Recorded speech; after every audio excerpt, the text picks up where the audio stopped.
On this episode of Key Talks, Paula and Mike welcome Cheryl Whiskeyjack, Executive Director of Bent Arrow Traditional Healing Society. With over 30 years' experience championing Indigenous communities, Cheryl brings wisdom, heart, and a vision for a more connected future. Stay tuned. It's time for Key Talks. Welcome to Key Talks. Yes. You have me doing the intro today, me being Paula. As you can see, if you're watching Deanna, that is not Deanna. Deanna is not here today, so. Deanna is away, so you're going to hear Mike and I steering the talk. And we're excited about it. I mean, we miss Deanna and we're ready for this great talk coming up. So Exactly. we're going to give it a whirl. Yeah, exactly. All right. So who are we seeing today, Paula? Before we start that, I am going to do a land acknowledgement, and we acknowledge that the land on which we gather is Treaty 6 territory. We gather on Treaty 6 territory is the traditional gathering place for many Indigenous people. We honor and respect the history, languages, gathering place, and ceremonies and culture of the First Nations, Métis, and Inuit who call the territory home. And today we have an awesome guest, and I'm super excited that we're going to be talking with Cheryl Whiskeyjack from the Bent Arrow Traditional Healing Society. It's an organization that we have collaborated with and learned from a few times over the years. And today, Cheryl's going to tell us a little bit more about the organization and the incredible programs and services that they provide to the children, adolescents, families around, I know for sure here in Edmonton, but we'll learn more about that from Cheryl. So let's welcome out Cheryl Whiskeyjack. And what I realized is I didn't read your bio, and I am going to do it with you as you settle in. I was just telling Cheryl, we have to read this incredible bio, and my nerves must have kicked in, and I didn't read any of it. So there you go, just what happens sometimes. But if you don't mind, I would love to read it. It's a really great bio, and just honor everything you've accomplished. So Cheryl is the executive director of the Bent Arrow Traditional Healing Society, where she has worked in various roles since close to its inception in 1994. She oversees its 26 different programs and services that connect Indigenous clients to the city around them, helping them build skills and resilience. Cheryl is currently serves as board chair of the Canadian Accreditation Council of Human Services, vice chair of the Align Association of Community Service, and as a board member of Policy Wise for Children and Families. She has contributed to the work of End Poverty Edmonton since its inception and serves as on the board of directors, and she recently finished a 4-year term on the table for the National Advisory Council on Poverty. Such amazing work. She acts as a mentor for the Edmonton Chamber and voluntary organizations. She acts as a mentor for the Edmonton Chamber of Voluntary Organizations Executive Director Mentorship Program. That's a bit of a mouthful. Yep. I got it. And represents Bent Arrow through C5, which I'd love us to chat about today.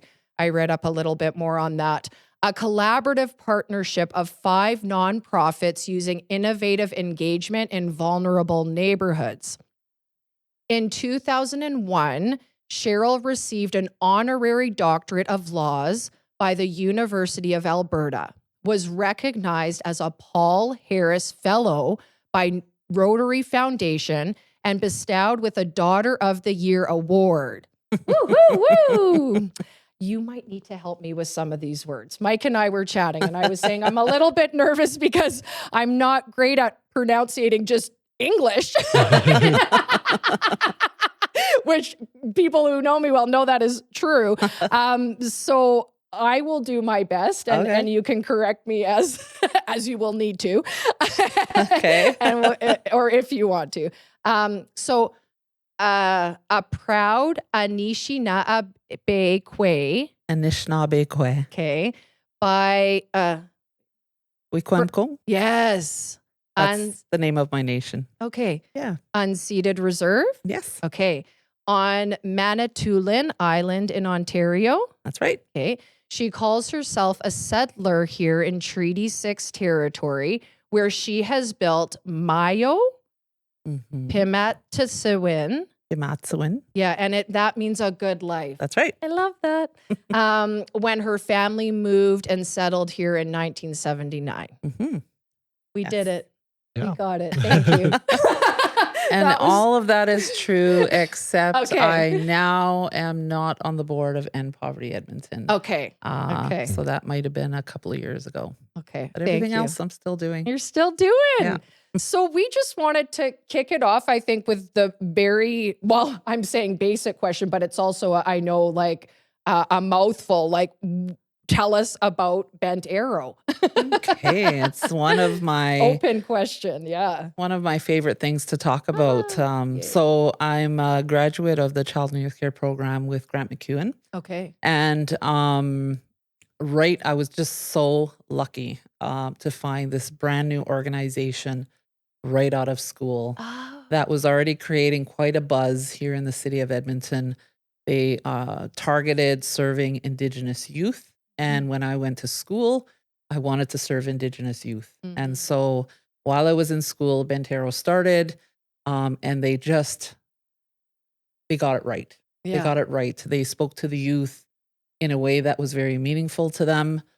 And by the time I was done school, that's what a lot of people in Edmonton were talking about. So our founders are a couple that initially started as business partners, but ended up becoming partners in life.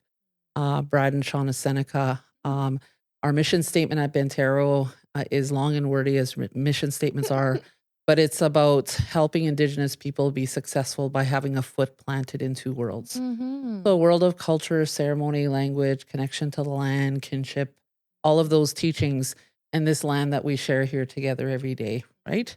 And we know that culture is a protective factor. It's literally, been researched. And that's what was missing for these young people. So Shauna and Brad themselves were from two different worlds. Shauna was not Indigenous, Scottish on both sides of her family, settlers here in Canada for many generations. Brad is also Anishinaabe. He's from London, Ontario area, raised in culture, raised with the teachings. And so they came together and created this organization. The name Bent Arrow has a really good story. And it was a story that Brad shared with us about spending time on the land with his grandparents when he was young, and in particular his grandfather. And he talked about how everything we did a long time ago was a ceremony. So as soon as you opened up your eyes every day, your ceremony began. Preparing a meal for your family was a ceremony. You put the best of your love and good intentions in preparing this meal because it was going to nourish your children so they could learn and grow. It was going to nourish your partners so that they could go out and hunt and provide for their family. Like this meal wasn't just a meal, it was something much more than that. Building your home was a ceremony, and you wanted to go into that ceremony with a good heart and a good mind because this place that you were building was going to shelter your family from the elements, protect it from danger, protect your family from danger, and be a safe place for your family to be and grow. So you couldn't just knock some things together and, call it a shelter. It was a ceremony. Going on a hunt was a ceremony. And to this day, when our young men go out on hunts, they treat it as if it's ceremony. Offer that tobacco and ask Creator for a good hunt, because this means that you're going to be able to provide for your family, for your community. The skins would protect you from the elements because you'd make clothes out of them. The meat would sustain you, all of those things. So the hunt was very important. You wanted to do that in a good way because the stakes were high. Building your weapons was a ceremony. And so if you think about a bent arrow, and if you're distracted or not sort of focused on how important it is to make that arrow straight, it's not going to meet its mark. It's going to veer off course. And when Brad and Shauna came together, they saw our young people at the time who were at risk that they were hoping to serve as being bent arrows. That someone didn't put that love and good energy into the building of them, and that's why they weren't meeting their targets. And so that's where the name Bent Arrow came. Yeah, and it's a really good story, and I love that the organization that they built has such a deep story and a deep sort of creation story and a deep meaning. We quickly learned from our initial cohorts of young people that they weren't alone. They weren't islands, right? So we couldn't do all this wonderful stuff with them from 9 to 3 and then send them out into the world again and think everything was going to be great. Yeah. They had people around them that were also struggling, right? And so we grew very mindfully with the knowledge that these young people weren't islands. We had to help mom, with parenting. We had to help dad maybe get a job, which would lead to housing security, which would lead to food security, and all of these issues and needs were very connected into the raising of this young person. And so that's how Bent Arrow grew, So today we have 24 programs and services, and they all started from those young people that we initially served. We were never an organization that went for a contract just because it was there to be had. It had to serve a need that we presently had within the community that we were serving. So that's, in a nutshell, what Bent Arrow is about. And, we've grown to 24 programs. We have about 250 staff. We're located sort of in the heart of the city, embedded in community. We're neighbors. Yes, we are. We're neighbors. Yes. Yeah. We love this neighborhood as well. And we've been, Key Creative's been here since 2000, and we were just sharing with Cheryl 2017. Yeah. We've been doing our work far before that, but centered here in the community. Actually, technically just a few years before that, because we had transitioned. Oh, that's right. Yeah, we were right beside, actually. Yeah. We were renting out a space beside this one. But yes, we have been neighbors for some time, and more recently started to collaborate together. But I just want to stop there and thank you for explaining the meaning of the name and why it was given that name. That was very moving to me just to hear that for a few reasons, which I'll share.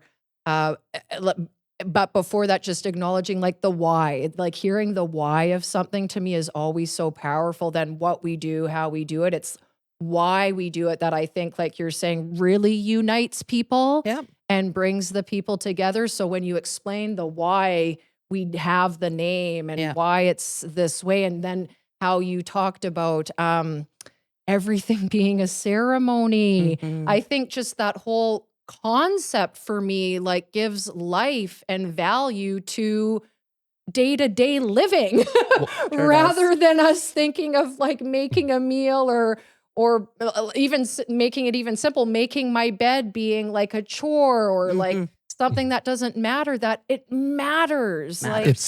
It's the whole value of intent, really. Because when it comes down to things you have a process, but if there is no if there's almost a perversion to the intent, you lose that true value, and it's that idea of how you build up from that. And I think that's one of the things in terms of understanding that and embracing that in all of our values is something that makes us all more whole.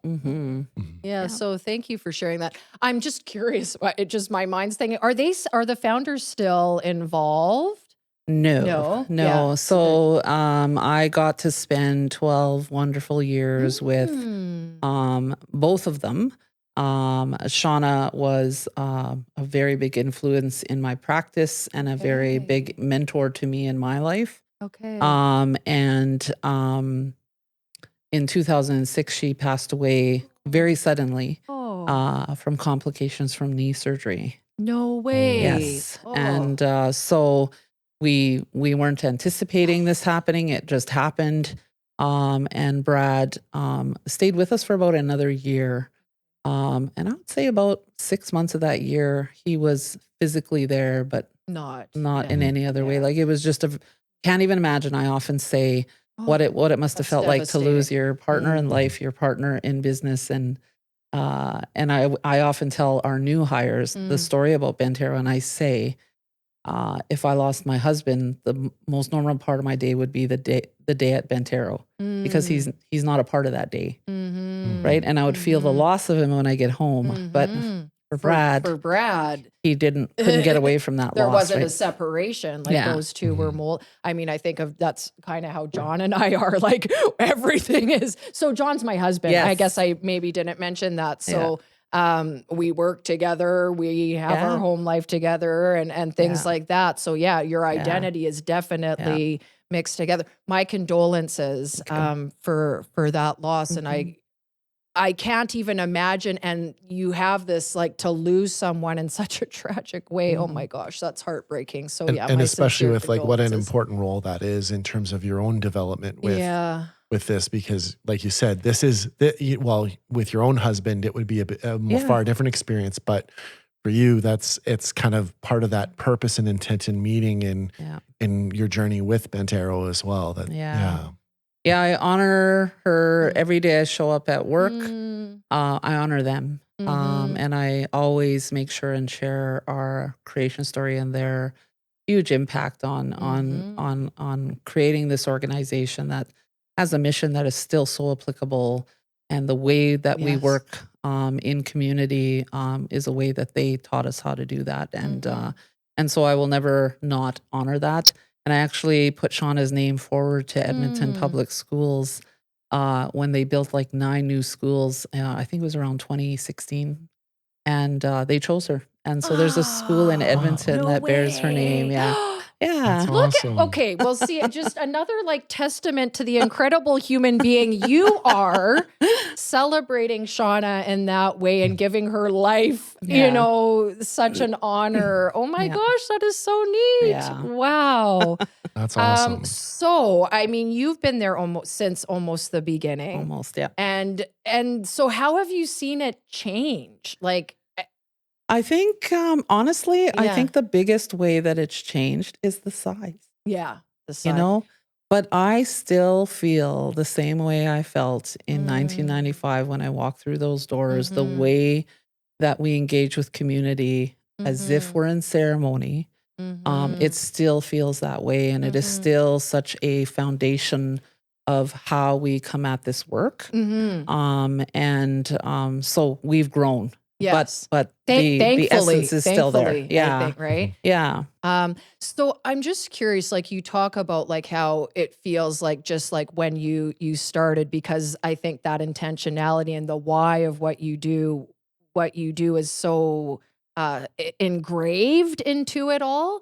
And so I'm curious, like if you could share a little bit more about what that intentionality or ceremony looks like and how you do provide your services. I know that's kind of like a big question, but it's a really great question. And it's something that I'm always happy to share when we're out there, because I think it is not just a Bentero way of working. I think this potentially, if we all sort of adopted this way, it would be a game changer. It would be a game changer for police. It would be a game changer for judges and lawyers. It would be a game changer for teachers, because it is like how we thrived on this land, for millennia. And it's how we sort of survived, those dark parts of our history because of those teachings. And so, I talked about how ceremony was a really big part of our creation story at Bentero. We further on developed a governance model with the help of someone on our board who was doing her master's at the time. And so her thesis was around documenting our governance model. And what she did in that was she talked to all of our staff, talked to families, youth, people that we were working with, our partners out in community. She talked to everybody, and she surveyed the landscape of Bentero at the time. This would have been in 2005. And she did a lit review on how Indigenous communities conducted themselves pre-European contact. Yep. So what were the roles people had back in those days, and how did they contribute to the building of community and the survival and thriving of community and the growing of community? And then she overlaid that on our landscape at Bentero at the time. And so there were very critical roles in community at that time, like medicine people. So they were people that looked after the health of the community. There were criers in the community. I'd be one of those. I'm a crier as well. I'd be a crier. But I don't know if I heard it's you describe it. I don't know if it's the same way you're Yeah, I thinking. know. A crier, but I think you would be a crier. A crier is someone who went from village to village and shared the news, right? So they shared the news of what was going on. They ran to your village and said, "Don't go to our village. There's kids getting sick and we don't know what it is yet, and we don't want anyone else to get sick." Or they would go to that village and say, you know, these two aren't getting along and we think this is what's going on. And so we just want. So they were people who shared stories, shared news throughout the land. Hunters and gatherers, right? There were hunters and gatherers, critical. You need food to survive. You need the tools that came out of them to survive. And in our sort of parallel of today's practice, hunters and gatherers would be people who brought resources to Bentero for everyone to partake of and enjoy. An example of that is like we have one of our staff who brought Dreams Take Flight to Bentero. Okay. So those are the guys that fly kids to Disneyland for the day. It's like a charity. Yeah. Yes, thank you. Okay, And thank so you she for brought this explaining that. resource to Bentero. Oh, wow. And every year we take kids to Disneyland because we're a part of this initiative. And so kids that otherwise wouldn't get a chance to go there, kids that we serve get a chance to go there because Andrea brought that to us, right? Wow. Kids Up Front. Kids Up Front is where you give your concert tickets that you can't go to. They'll make sure that kids can go, or monster trucks or Oilers games. Right, Yeah. exactly. And so that's another sort of resource that Andrea brought to Kids Bentero. Up Front is what it's called. Kids Okay. Up Front, yeah. So that's an example of hunting and gathering, and so all of these elements from our governance model, we overlaid those into our current practice, and we identify those roles. So your business card may say whatever it says, a housing worker, an employment counselor, but you have a gift. And our job at Bentero is to find out what that gift is and to help you share that gift at Bentero. So there's people there who are good criers, who go out there. They like to talk about Bentero. They like to talk about the things that we can provide and see how we can engage people in the work that we're doing. There's people who are good hunters and gatherers. There's people who are good at gathering medicines out in the community. What is it that you can do? And how can we help you share that gift with the rest of us so everybody can benefit from it? So that's our governance model. Then we have our practice model, and our practice model is literally called practice as ceremony. And so there is a story there that we share of the Sundance ceremony and all of the elements that happen in a Sundance ceremony, which is a very sacred ceremony in our communities here on Turtle Island. It's a 4-day ceremony. It's a ceremony of sacrifice. You're fasting for 4 days and 4 nights. You're not eating, you're not drinking, and you're like dancing sort of from sunup to sundown. And it's very difficult. Yeah. And That sounds difficult. they usually happen in June because that's when the days are the longest. Yeah. That makes it even right? harder. Yeah, exactly. And so we take that Sundance ceremony and we again find parallels for every part of that ceremony into our current practice today to help people contextualize and understand how the work they do with the moms they're serving, with the youth they're serving, with the dad who's trying to find a job, whatever it is we're doing at Bentero, how that is a ceremony and how do you create ceremony in the interaction that you're having with the people that you're serving. So in the Sundance ceremony, it's an Indigenous sort of worldview of the work. Western worldview of social work is there's a problem and we're here to fix it. So it's a deficit-based model, right? Our Sundance ceremony, our practices ceremony sort of teaching practice model looks at the work as if it's a ceremony. And in the Sundance ceremony, our Sundancers that are out in the community engaging in that ceremony, they're held like in a place of honor in our communities because that's a huge sacrifice that they're making, and they're making it for the betterment of sometimes people they don't even know, not even sometimes. Always for people that they don't know. Because everybody who comes to that ceremony can benefit from it, not just the Sundancer, right? And so in our parallel look at that ceremony, the mom that we're working that's involved with children's services is the Sundancer, right? So instead of it being a problem to be fixed, we're holding you in a place of honor. You're sacrificing something for the betterment of your family, right? For the benefit of others. And so practices, and powerful. it is, and we deliver this teaching like over half a day. We deliver it to all of the practitioners that we have at Bent Arrow, and we want them to think about their interactions with people they're serving as if it's in ceremony. One of the things that we do is we light the smudge. Yeah. When we're meeting with that mom for the first time, we'll light the smudge because we're calling spirit into that work, right? Would that be something actually? So for some of our listeners who might be unfamiliar with what smudging is, could you maybe describe that? Yeah. Yeah. So those are medicines that were given to us by Creator, and when you light those medicines, the smoke that it creates carries your wishes, your prayers up to Creator.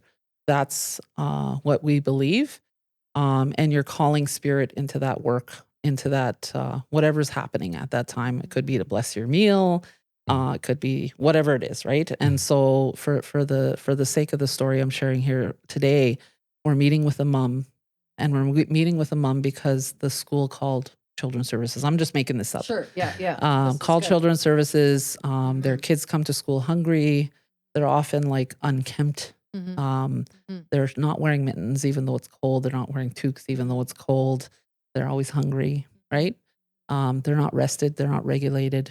And so we're going to sit down with mom and have a conversation. Can you imagine how scary that would be for that mom, right? Yes. Yep. Yes. So we light the smudge, and we are inviting spirit into this conversation. And if you're Indigenous, there's something in you that recognizes that, even if you weren't raised that way, right? Yeah.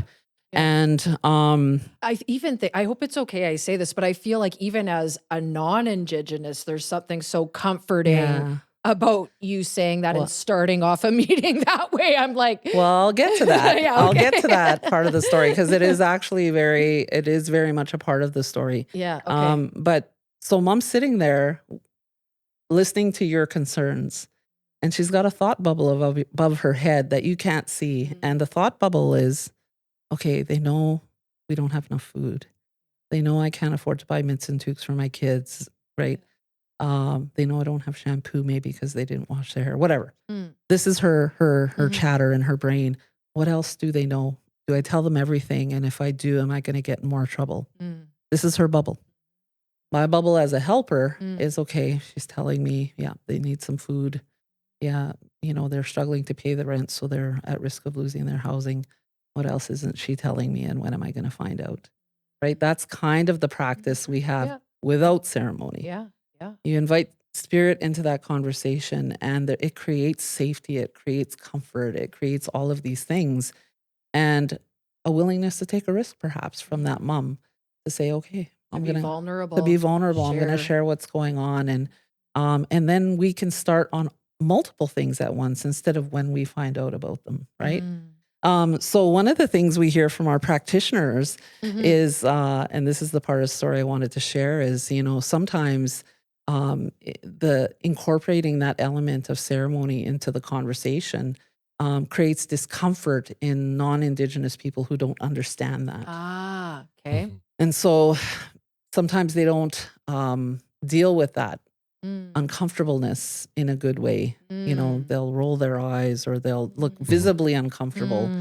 And visibly like, I don't want to do this. This is not how I do social work, right? Okay. And my practitioners will come to me and say, like they literally made a face when I pulled it out. And I don't know what to do because it bothered me. I can't imagine how it felt for mom, right? And my instructions to them always is to light it anyway. Yeah. I said, because the medicine doesn't care if you believe in it. It has a job to do, and it does its job. And I think of your antibiotics.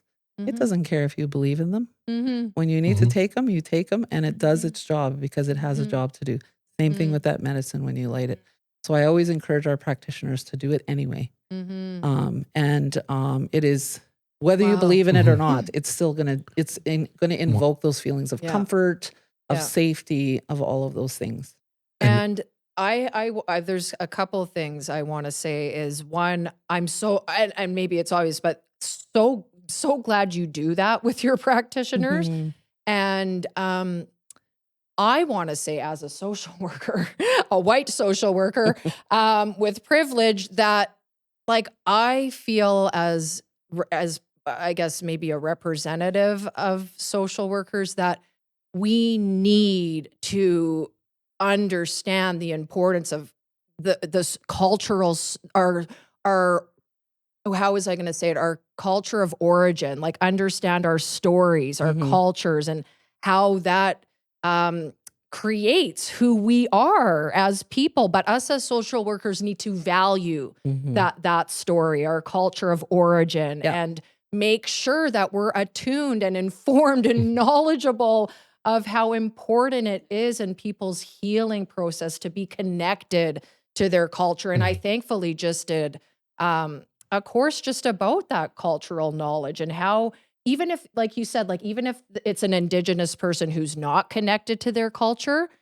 like that they're practicing stuff because maybe it was lost, but it's still essential to their healing. So that is, I just want to say that it is such an important piece, and us as social workers that aren't Indigenous need to really respect that and honor that and incorporate that into our work. Yeah. I think there's a whole other level of power of understanding that, like, what that measure of respect is to an individual, like to the whole self, regardless of your culture, because you create an invitation for that person to, regardless of where they're at with their own culture, of feeling fulfilled. And then even with like the caregiver, like you were saying, of like, seeing the person rolling their eyes or whichever, it's, I think of it as like, my own perspective of like with disability advocacy. I'm like, there are people who they'll look at disability as the deficit and stuff like something like that, or they'll use terminology in the pejorative. And what I've always said to someone when I coach or something like that is, that's always a reflection of that person and not the individual. Like with us, with Key, like we like a lot of our values align with this perspective, because we look at this strength-based model for us, because it's we want to celebrate everyone's awesome. And in this, the only way you can actually do that is if you respect the whole individual, their culture, and this is something I think many people lose, because there's all these different things that kind of divide us and stuff like that. But understanding that Indigenous perspective with this is, I think, is really valuable, and I really appreciate your sharing this with us. It's yeah. So I wonder if we can talk a bit about some of those 24 programs and services, and maybe highlight a few of them. There was one in particular that stood out to me, and I mean, there's so many of them, so I'll let you kind of decide. Okay. One of the ones, if it comes up, is the Kakiao. Kakiao. Yao. A-W. Yeah. Kakiao. So I know that one stood out. And it stood out because I think we work with a lot of clients that are connected to children's services. And so I know you talk about it as a collaborative service delivery model, which I think is really important. But kind of putting that aside for a second, are there, of the 24 programs and services, can you tell us a bit about a few of them? Or tell which I'll finish with Kakiao. Okay. So I'll start with other things that we do. So we have I won't speak of them all individually, but we have 3 housing programs. Yes. Okay. Because housing is it's not like one size fits all, right? So we have 3 because they serve a very particular need and a particular group and things like that. We have, I think, about 5 employment programs. Okay. Again, different needs, different areas of focus is the reason why we have 5. And just to get a bit more specific on that, we have one that's sort of a general employment program. Joe and Susie Citizen who need a job, they can come to our employment program and we could help them get a job. We have one specifically for women, because women that we're serving are typically the heads of their household. They need a living wage. They need benefits. They need hours that are good for childcare, right? So the service industry isn't always going to cut it for those moms. So our women's employment program, TTS, serves specifically that group. And then we serve a number of people who are involved with the justice system. So they're exiting corrections, they need housing, they need jobs, they have conditions they have to meet. We're really trying to reduce recidivism for those folks. And so we work with folks who are involved in corrections and employment. We have a welcome service for newcomers to Edmonton. So those are people who are moving from nation into the city, and it's fast and it's confusing, and I don't know how to fill this form out. I don't know how to ride a bus. Is there an age? Nope. Can be like a teenager, Yep. 17, 18? Yep. Okay. Yeah, that's and good it's to called know. New in Town. Sorry, Real what? obvious, New in Town. I'm like, new in town. Is that another word? I don't No. know. Just Nope. literally In new English. in town. No. I love it. Okay. Yeah, so it's called I New in love that. Town, and Okay. and that's what we're doing is we're helping people like make that transition. Okay. When you're leaving your community, your First Nations community, you have community there. Everybody knows who you are. They know your family. They know everything about you.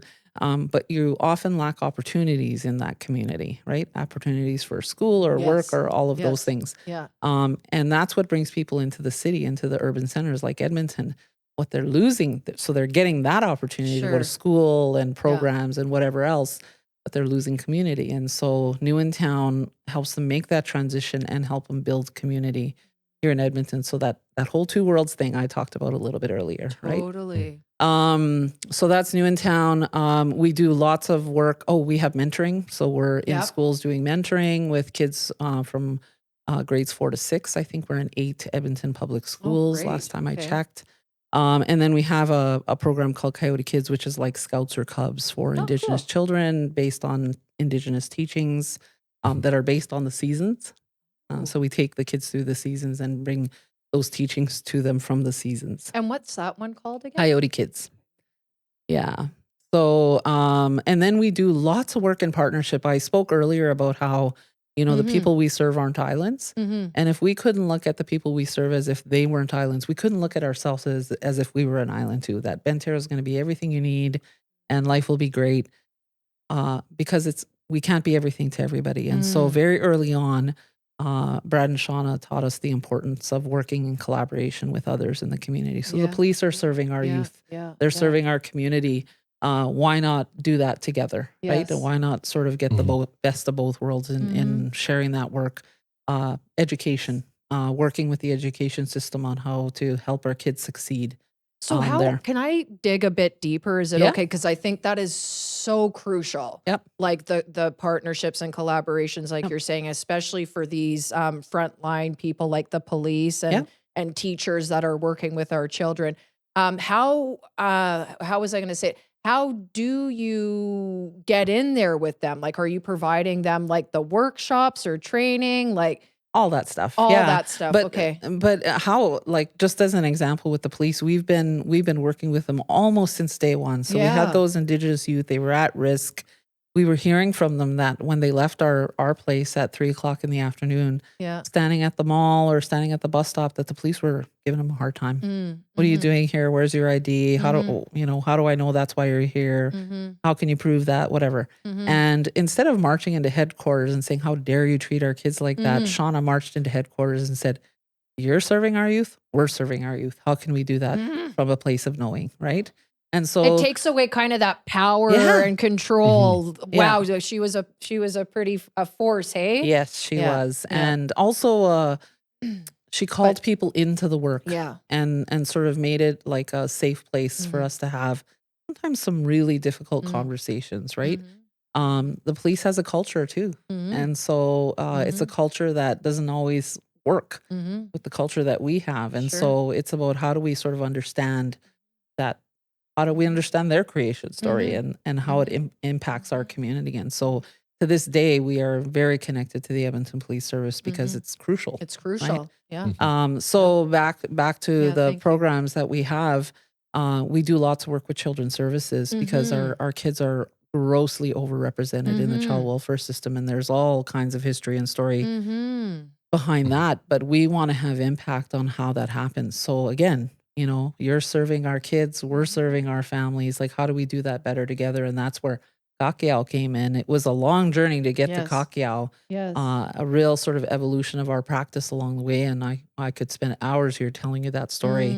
But Kakiao is a collaborative service delivery model where we're working in very close partnership with Children's Services in delivering service to kids and families who are in need of intervention. And is that Children's Services, we were talking a little bit before we started, just here in Edmonton Yes. region? Okay, so you guys haven't expanded into like North Central or Central region. Is there opportunity for that? Well, it's an interesting question because we were the second site here in Edmonton to work in that way. And then Edmonton went all in a few years later with CSD. We call it Okay. Collaborative Service Delivery, CSD. Yeah. So there's a number of That's a agencies in Edmonton that are working in this way. And then it became this provincial initiative. So there was CSD all over Alberta. But it rooted in Edmonton. It took root in Edmonton in a really big way. Yeah. And it didn't quite take root in other parts of the province. So other parts have walked away from that, have drifted away from that way of serving families for all of their own reasons. But Edmonton still continues to work in that collaborative service delivery model for now. Yes. They're looking at making some changes again. So we'll evolve as we have been over the last 30 years. But one of the stories I often share about the importance of getting that work right. Yes. Is the rights of our children to know who they are and where they come from while they live on this land that they come from, right? And one of the ways I demonstrate the understanding of that to folks in the child welfare community, our partners in that world, is I tell them to watch the movie Lion. Have you ever seen that movie? No. Watch it. It's a very good movie. I'm gonna say no, I can't remember the 'cause it's guy's not name, coming but to- he's Indian. Yeah, he gets stuck on his raft in the Nope. middle. No. No, that's a different one. No, that's a different. That's a different one. Okay, so I'm not gonna, so I don't It's know. a true story. It's a true Okay, story. So okay. this little boy in Okay. India plays on a train with his brother, and while he's playing on this train in his little remote village in India, the train starts to move. And he's 5. He doesn't know how to get off. It's moving pretty fast. And he ends up like drifting 1,500 miles down the track all by himself. And he ends up in a part of India where they don't speak his language. He ends up in an orphanage. He ends up getting adopted by Nicole Kidman in Australia. So of course it's Nicole Kidman. Yeah. And he ends up moving to Australia. And she is a wonderful, loving mother who wants the best for this young boy, who raises him with her husband in a loving home that has everything he needs. When he starts college, and because it's a true story, when he starts college, this thing called Google Earth was coming into play in the movie and in real life. Yeah. And one of his college mates was telling him about this thing where you could literally go anywhere in the world by punching it into your keyboard on your computer, and it'll just zoom you in to that part of the world, right? And he remembers when he was 5, there was a water tower, there was a tree. He remembers that station and how it looked. Oh. And so he dropped out of school without telling his mom, and he started like Google Earthing every train station in India. He wanted to find his mom because he knew he had a mom who missed him. He knew he had a mom who wondered where he ended up, right? And so the reason I share that story with people about practice is we have Indigenous children here on this land that they're from, right? Not Australia to India. They're literally from this land right here that's under our feet. And they are disconnected from their family, their community, their language, their land, their kin, their teachings, all of those things. They're disconnected from it through the system that we have in play. And how we as a system, because I'm a part of that system, we have a duty to make sure that those kids are connected to those things, you know. And when you watch this movie, I say this to our partners in children's, when you watch this movie, you cannot stop yourself from rooting for that man. Yeah. You want him to find his mother. mom. You want him to. So why don't we afford our children that same championing, right? To be connected to their land, even if it's not your version of healthy. Even if it's not your version of Yeah. wealth, it's not your version of what you value. If it looks different than what you value or the way you think is normal or whatever that is, it doesn't mean it's wrong, right? And then when they're 18, they don't have to try and figure out who they are. If you start on that from the day you end up coming into their life and you keep that connection, they don't have to try and figure it out when they're 18. Because what's the worst thing an 18-year-old can admit? I don't know. Because they know everything. Oh, yeah. Yes, that is. To say, Right? yes. To say, I don't know my language. I don't know my culture. I Yes. don't know where I come from. I Yes. don't know my people. Yeah. They will never say that. So what they end up So- doing is looking for unhealthy ways. Mhm. I shouldn't say that. They're not looking for unhealthy ways. No. They're looking for ways to connect. To connect. And That's often Yeah. they're not good for them. Yeah. It's Yeah. that age where It's it's the- like you're so driven to take risk so that you can find your way in the world, Mhm. where you're not at that point to be vulnerable with your ego, where you Mhm. need to kind of reevaluate to really find that strength. Yeah. And so giving them that opportunity so that they can have from a place of strength to kind of Yeah. embrace the world, to Yeah. work kind of with that ego to just Mhm. take on the world, how valuable that can be. Yeah. Yeah. That's wow. So I share that story with people to sort of, encourage them to become champions for our kids and really work hard. We have workers who will hire a cultural broker from Somalia Mhm. because they'll freely admit they don't understand Somalian culture and they need this cultural broker to help us understand how to help this family. Mhm. And we have Indigenous people in the community who are just sitting here begging to be asked. Like, just ask us. We'll tell you. We'll tell you. You tell me your name and I'll tell you where your people are from. Yeah. Like, we'll help you figure out who those people are. How do you be connected to them? All of those things. And it's not necessarily always about placement, Yeah. right? It's just about connection. Connection. Yes. And thank you for sharing that, because again, I'm thinking of some of my clients, and I guess thankfully I have seen the value of how important culture is. And so I've, trying to connect my clients, the people and these adolescents, with the right people. And just you even sharing that, now I have another place that Yeah. I know I can connect them to and or ask for help from. And it just is bringing me back to new in town, because I do think of like a couple people recently that were new into town. Yeah. And I was trying to connect them around. So how do we access? Is it a matter of like a phone call and Yep. saying, hey, and then bringing that person in? Or how do you sort of see that going? Yeah, That's it. That's it. Call us up. Okay. Say, I have someone who's have new to someone- town, and we don't call it an intake. They do a welcoming. I like that. See? I like that. So they do a welcoming. And so, Western language would be an I intake. know, We're going to right? ask you, what do you need? Blah, blah, blah, blah, blah. And then we sort of try to help you navigate those things and figure them out.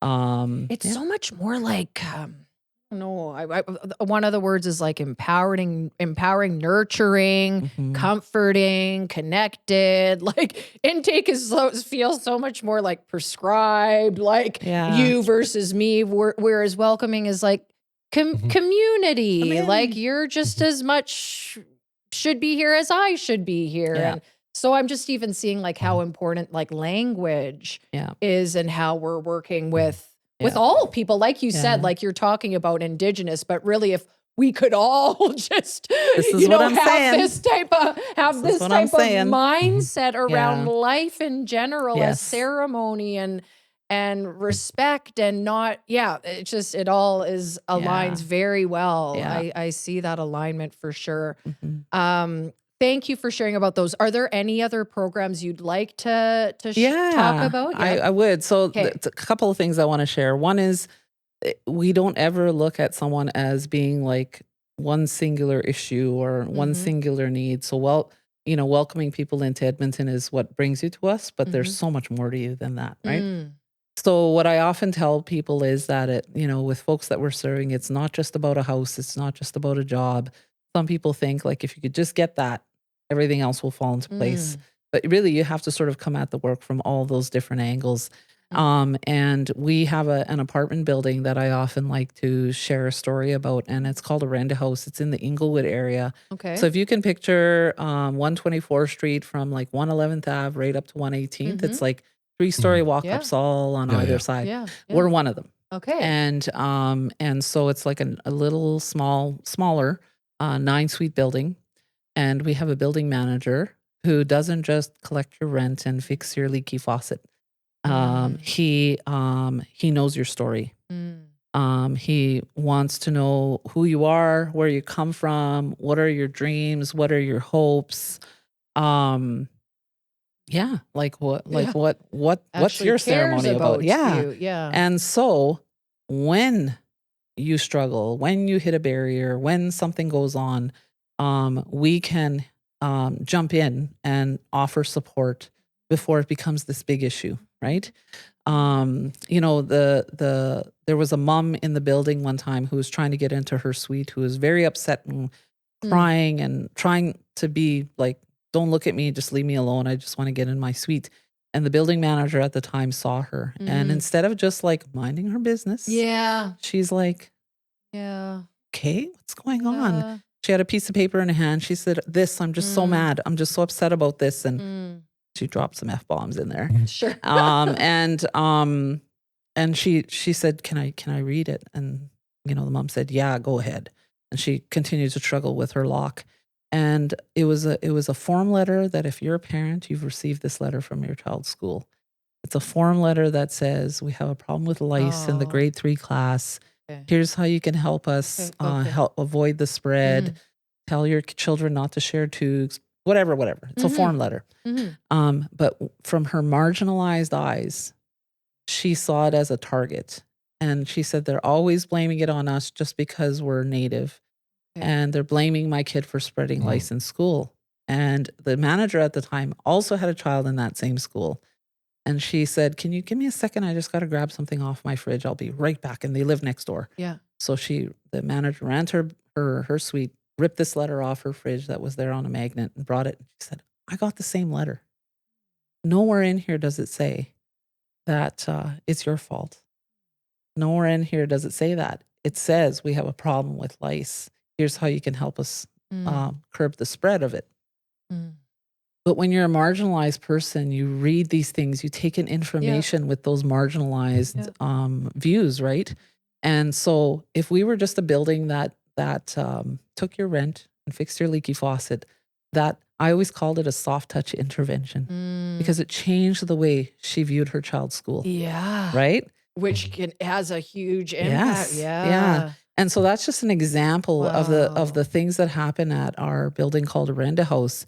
And I tell the city, I tell Savita, I tell other housing providers, like if you ran your buildings the way we run a rent house, Edmonton would be a different place. Because after dark, 124th Street, I always say it becomes like a rave because there's like EMS at this building, there's a fire truck at that building, there's a police car at this building. Like people are struggling on 124th Street. And then you have a rent house, which is this little island of calm. Because when things happen to our tenants, we're jumping in to say, yeah. Like on Thanksgiving, they had their Thanksgiving dinner on the front of their building because we have tables out there and a little park apparatus. They joined together as all these tenants together, and they all brought something to this meal. It is community, right? And so when there's a struggle, we find out fairly quickly, and we get in there and offer supports right away. You know, we had a young man in there who was like in and out of EYOC. He was living in the bachelor suite, and he was on conditions. And our manager's like, "You're late again. What if they're waiting here for you tomorrow? Do you want to go back to EYOC?" You know? Yeah. And he's having those conversations. And he knows somebody watches him. Yeah. He knows they're watching him from a place of care. Yes. Right? Not judgmental. Yeah, exactly. So it's something that is sort of, I think, life-changing for the tenants that are in there. And I think, you know, if you had those same supports in all of the buildings, and I tell the city, you know, you could offer them a break on taxes because then you're saving money by not sending out EMS, by not sending out fire, by not sending out the police. right? Which are all Yes. funded by taxpayers' dollars. So Yeah. like, why not help people be well instead of help people who are struggling? Like, Oh, doesn't that make more wow. sense? It's Yes, all it about does, Cheryl. to go with our Yes, it does. our westernized term, it would be the proactive plan, right? Yeah. Like it's you know, like it's having a good, well-funded social safety network Yeah. for Or everyone. like just taking the time to care, Yeah. you know, like Yeah. having the, it just brings me, what's coming into my mind too is like empathy and Mhm. just, and also just like slowing down. Yeah.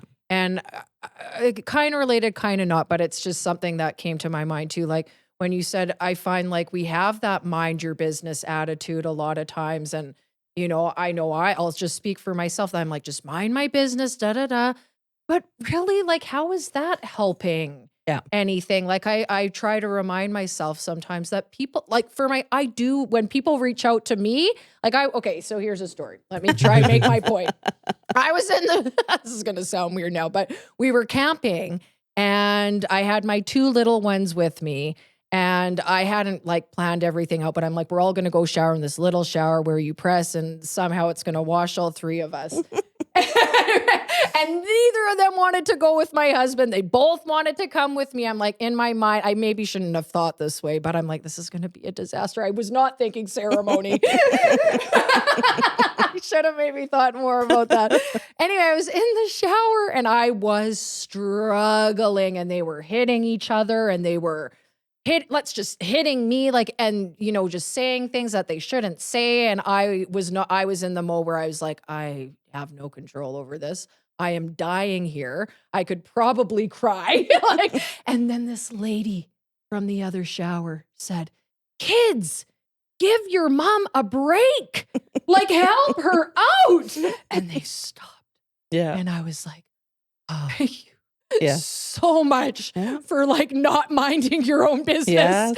and like just being willing Yeah. to say something. You know, we don't have to say a lot, Yeah. but now I have intentionally with other Yeah. moms, if I've seen their kids, kindly just said, hey, your mom's doing their best. Yeah. You know, like, so I'm just, Yeah. you No. know, that whole mind your business I love attitude. it. We don't have to like impose ourselves, but we can check in Yeah. softly. Yeah. We can softly check in Yeah. and have a bit of a voice, right? Yes. So anyway, that kind of brought me there, but Yeah. that makes sense to me. Yeah. My mantra last year was we need to mind each other's business. Yeah. You know, Ooh, we need to yeah. mind each other's business, and because people are struggling in isolation, and that and we know is that never kills. good. Yes, That's not what good. kills. Yeah. Is isolation. Yeah. So yeah, community. Wow, another incredible program, and just not even program, but the way Yes. that you are being. I don't even want to say working because I also feel like that, but just like being with people Yeah. and helping them Yeah. to heal. Yeah. heal, Well, and thanks to for be their saying that, best. because I think that's one of the reasons why I've lasted as long as I have there, because it's not like a job. Mm-hmm. It's a way of being. It's a way. Yeah. And I always tell our staff, like, because it is stressful. I'm not going to lie. It's like, it's hard. Sometimes the stories are so sad, and the circumstances and consequences can be so terrible. But I still remember how excited I was when I got the job, and I always tell them, when you have a hard day, a hard week, remember that day when we called you and said you got the job, and how excited you were, and how differently you start to look at your work or whatever it is. When you remember that feeling, like you actually sought this out. Yeah, right? That's a great tip for, for a reminder for all of us. So I always feel sad on social media on Sunday when I start seeing the Monday memes. Yeah, I know. Like, and I'm like, where do you work that you put something like that out there? Like, it's weird those I hear you. cultural traumas that we continue to re-traumatize ourselves with, because it's like, if we reframe things of like, in the perspective of like, hey, like we love our work. We have these different things. How much that just small change of a shift. It's like when you're in a neighborhood, it's like there can be challenges to any neighborhood. Yeah. It doesn't matter if it's the safest one or if it's the most rough neighborhood. Yeah. The reality is how you look at it changes things completely. Yes. Like I'm talking for me, one of the weirdest things. I had people who were, my first trip to Chicago, they're like, you're going to go and you're going to be like in Chicago, and you're not gonna, go south Chicago, you won't even feel safe. And I'm like, okay, all right, I'll be aware of it. But the thing is, and I realize I have a lot of privilege in when I go there. I'm a big, tall dude, so I'm not necessarily going to feel the same level of difference of safety. But the thing for me that struck me is I'm like riding the train, and I'm riding there, and I'm like, you know what? This could be Edmonton. This could be anywhere. But the matter is like what people pour into their communities. And like, I just looked at it and I saw the people who are being friendly, who are being parts of their community. Yes, there are the elements that you might be a little bit concerned about. But the thing is if I looked at it from a perspective of like feeling really unsafe, I would have been. Everything will look That's unsafe. what you're gonna, Exactly. Yeah. It's that you get your trauma tiger up or whatever. And with that, it's so important for us to really embrace kind of like retooling those things and coming and checking in, because you know what, if there is a problem, I think about the lady you're saying with the school. If it was that the school was saying something that was inherently like discriminatory, then like your founder did with the police, could go and you could address that, and then you could deal with that challenge. Not necessarily from an adversarial, but like, how do we work for the better? Yes. How do we work for everyone? Yes. Yeah. 100%. So I know Key Creative, like I had mentioned a bit earlier at the beginning, that we have actually been able to collaborate with Bent Arrow. We have had two of your great, I want to say awesome. It's on brand. Awesome programs. Specifically, we had you guys come in and do the blanket exercise for us. And also an allyship workshop. I'm wondering if you could share a little bit about what the blanket exercise is, and maybe specifically why it's important for other organizations to be interested in that. So we have a cultural team at Bent Arrow. They're called Practice is Ceremony. Okay. And their job is to build capacity in Bent Arrow, but also out in the community. So the blanket exercise is one of the things that they do. And it's a very it's a participatory exercise. The people who are in it are like, for an hour, they're Indigenous. And you stand on some blankets that are on the floor, like many, many blankets. The blankets represent the land that Canada was on. And the facilitator starts taking you through the story, like from contact until today. And all of those dates and times in history when things happened to Indigenous people that we've heard about. Anecdotally, maybe we know them in depth, those things. Like a lot of people have heard about residential schools. Some people just know it as a word. Some people just know it as like, they know what happened there. What is treaty? You hear that word all the time. We're all treaty people. What does it mean? Well, the blanket exercise sort of takes you through all of these dates in history and what the impact they had on Indigenous people. And it's really dark. Like, I'm not going to lie. It's very impactful to the participants because you're put in as a role of an Indigenous person. The one that always stands out for me is they also hand out props. Yes. And so there's someone in the crowd, usually it's a woman, who gets handed a doll. And when they get to the story about smallpox killing, all the children in your village, they'll take your doll and say your child's dead. Or they'll take your doll and say child welfare took your baby and adopted him to someone in Australia, right? And they call that the 60s scoop. That was a part of our history. And I've seen those women who are in the exercise literally hold on to that Cabbage Patch. Like, no, you're not taking my baby. Like, and so it really starts to feel very real. And for many people who don't understand about that history from that deep sense, it can be very sort of emotionally impacting. And our goal isn't to make you feel terrible. Our goal is to help you understand that there is a direct correlation and cause to Indigenous people today who are very much struggling in those times in our history. There is a direct connection to those times in our history. because who chooses mental illness? Who chooses addiction? Who chooses houselessness? Who chooses those things? There's a path that led them there. And so the blanket exercise helps you connect to those dots. PAC also practices ceremony, the cultural team. They also do Indigenous awareness teachings. And I always call that, and I recommend to people in community to take them both. Because the blanket exercise shows you sort of the dark side, but we don't want you walking away thinking all this dark stuff, right?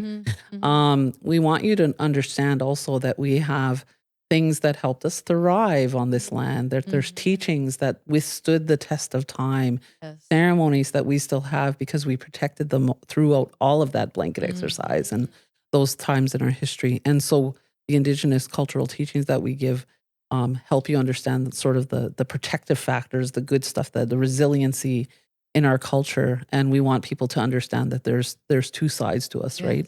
And we're not just our trauma. We are so much more than that. So much more than that. Yeah. And so that's what the PAC team does. And we do this for a number of organizations in the city. They call us, we've even been called from funeral homes. A funeral home called us once and said, we have this Indigenous family here. They want this, and we want to understand what it is that they're asking. And cool. And so if people are reaching out, we want to respond to the call because we want them to feel like they're capable of responding to this family. And I think it's fantastic that a funeral home reached out and said, we want to support this family in a good way, right? Yeah. Shout out to them. Yeah, exactly. And so there's people, and we do it on a fee for service basis. And so we will go out and provide those things for folks and help organizations and other helpers in the community feel like they're doing it from a place of knowing. Because the other thing that feels hard as a professional is to say, I don't know how to do that, right? I want to do something better, but I don't know how. It's not just the 18-year-olds. It's not just the 18-year-olds. Yeah. So, and then every June, Bentero hosts a culture camp at Bentero. And so I invite the viewers to come and check us out. June 18th to the 21st. I invite you guys to come out since we're neighbors. We set up teepees and Métis trappers tents on the green space outside of our school there. It's not a school anymore. It's our main office, but we have the green space and we set up our teepees.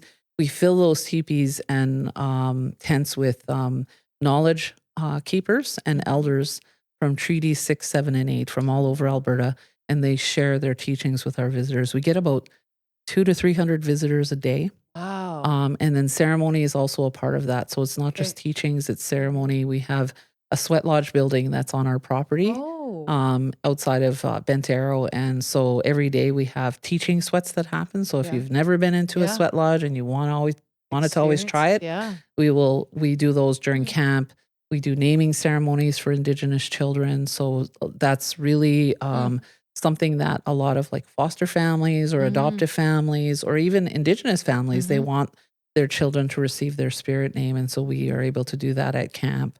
And it happens over 4 days. And it's really beautiful to see these teepees set up and the cityscape sort of behind it. And see the sort of the old ways and then, the two worlds that I keep talking about. The two worlds. And they're coexisting here on this land today. And it's a very it's one of my most favorite times of the year because it just, and we're inviting our colleagues and community to come and receive those teachings because if they have them, they start, when you know better, you do better. You do better. Yeah. Right? When you know better, you do better. Yeah. So that's June 18th to 21st? Yes. Okay. Yes. So June 18th to 21st at the Bent Arrow Healing Society. That's right. You can get all that information online on your website. That's right. Which we will have links and information about Wonderful. Bent Arrow along with this podcast as well so that people can link up to that and get connected. June is Indigenous Peoples Month. Yes. Do I have that? Yeah. So that's in celebration of that as well, which is really great. Yeah. What other ways can people get involved or what could be a call to action for our listeners, our viewers, donations, anything like that? What? So, I talked about the blanket exercise. I think it's a really really effective way for people to sort of build that understanding. So I highly recommend that. And then, I talked about the 2-day teaching, but there's something else that happens in our community, which is we celebrate all the time. Yeah. We have round dances, we have powwows, we have culture camps, we have all of these things where we're calling people in to be a part of that celebration. And I would invite people to, even if you're not sure what happens at a powwow, go try one, go check it out, because everybody's welcome. Everybody's welcome at a round dance. Take a risk. Yeah. Go out there. You will be welcomed. Yeah. You will be treated well. And so that's what my call to action for folks is we're here. We're still, celebrating things, and we love coming together. Go out and be a part of that. Yeah. I see, I continue to just see, I see why we've gravitated to each other, like Key Creative and Bent Arrow. I'm just seeing so much alignment. We have something called our 4 C's to our practice, and it's kind of our practice framework. And the 4 C's are coach, we collaborate, we create, and we celebrate. Yeah. And celebrate ends up being kind of the most important of the C's, right? And our kind of philosophy or idea behind it is that the more we can celebrate in life, or see to celebrate in life, the more there is in life to celebrate. And so I definitely align with that. You guys, it's a beautiful culture. I really am so glad that it is being seen in this much more bright light, the vibrancy that the Indigenous culture brings, like in terms of its colors, its dances, its ceremonies, and even how you broke down that ceremony doesn't even have to be like a party. It's just a way of life. Is so valuable for all people.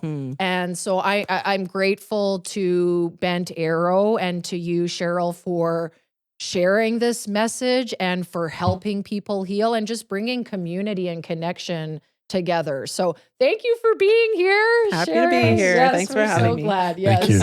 And the last thing we do is we do something called We have our own ritual, and we have our own little yeah. It's called the whoosh. And so it's a way that we share and celebrate being together. And so it's just a handshake. So I describe it like I have 2 ways of describing it. Well, there's the actual way of it, which it's potatoes, fries, potatoes.